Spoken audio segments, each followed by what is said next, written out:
Welcome to the 25th edition of Spooky Reviews from Spooky Ventures. This time around I'm looking at the new release of the film Baphomet from Cleopatra. Now, a big part of the buzz for this movie centers around the fact that the main man behind the band Cradle of Filth, Danny Filth, is in the movie. I consider myself a bit of a fan of that band, so it was definitely part of the appeal for me.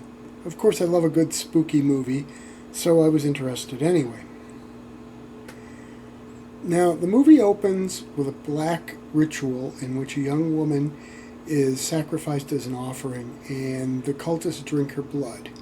From there, we're introduced to the main family in the film, the Richardsons, as a young man comes to their home with an offer from his father to buy their property. He's told in no uncertain terms that the house is not for sale, and that's where the trouble starts. The man offering to buy the house is the son of the priest who led the ritual in the opening scene. Once the offer is refused, the cult begins to wage a black magic war on the family, and the rest of the film centers on that battle as other magical forces are brought in to help the family when they are at their bleakest moment. It definitely feels like an indie movie, and that's a good thing in my book. There are some really scary moments and scenes. One issue I do have with the film is that there are some things that seem to be missing from the plot. It feels like you can fill in the blanks if you think about it, but without those pieces, there are some things that seem like big holes. Well, here's the thing. If you get the Blu-ray, there are deleted and extended scenes included. Most of those plot holes disappear when you watch the scenes. So I would have to say that they probably did a bit too much editing on the movie. It makes it a little choppy and sort of hard to understand how, or unbelievable as far as motivations at times. Also, I would say that if you came for Danny Filth, you might be a little disappointed. He's only in a handful of scenes. I love the fact that he plays one of the good magical people in this movie. I mean, his role is important to the plot, but he's not on the scene all that much.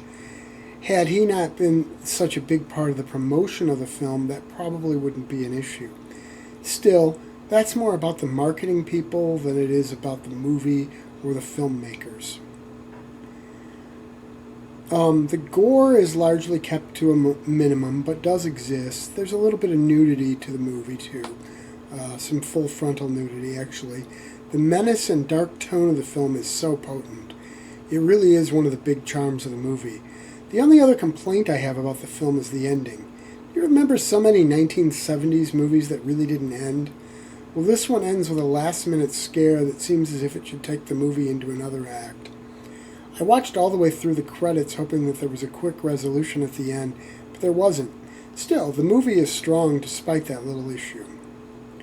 Now, in addition to the deleted scenes I mentioned earlier, there are some other cool bonus features. I really enjoyed the outtakes, which on other discs might be called bloopers or a gag reel. It was a lot of fun. There is also a music video of a song from Tank featuring Danny Filth.